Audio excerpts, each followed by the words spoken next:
Praise the lord అందరికీ. ఈరోజు దేవుడు మనందరితో మాట్లాడేటువంటి మాట ఏంటనంటే, నీ విశ్వాసము నిన్ను రక్షించును.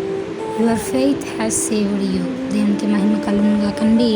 దేవుడు ఈరోజు యొక్క వాక్యం ద్వారా నీతోనూ నాతోనూ మాట్లాడుతూ ఉన్నారు. ఏంటనంటే, ఒకసారి ఒక సందర్భాన్ని ఆలోచిస్తే, ఒక పాపాత్మురాలైనటువంటి స్త్రీ యేసు ప్రభుల వారు ఒకళ్ళ ఇంటికి భోజనం చేయడానికి వెళ్ళినప్పుడు, ఈ స్త్రీ యేసు ప్రభుల వారు అక్కడ ఉన్నారని తెలుసుకొని ఆయన దగ్గరకు వెళ్ళి నిజంగా ఆమె కన్నీళ్లతో దేవుని యొక్క పాదములు కడిగింది.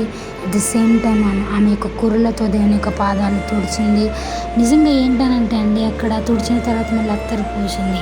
అయితే ఆమె పాపాత్మురాలైన స్త్రీ అని మెన్షన్ చేయబడింది బైబిల్లో. అంటే దాని యొక్క అర్థం ఏంటి?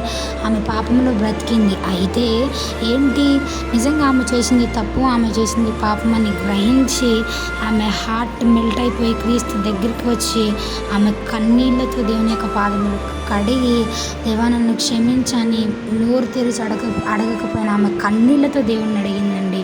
అందుకే దేవుడు పలికే మాట, నీ విశ్వాసము నిన్ను రక్షించి నేను పలుకుతా ఉన్నాడు. నిజంగా దేవునికి మహిమ కలుగుగాక. ఈనాడు నేను ఏదైనా పాపము చేత బంధింపబడి ఉన్నామా? అయితే దేవుని సన్నిధిలో మోకరిల్లమనే యొక్క హృదయాన్ని కుమ్మరించి ఆయన అడుగుదాం. ఆయన ఖచ్చితంగా మనల్ని కూడా రక్షింప సమర్థుడై ఉన్నాడు. ఇట్టి వాక్యము దేవుడు మనందరి జీవితంలో ఫలింపజేయునుగాక.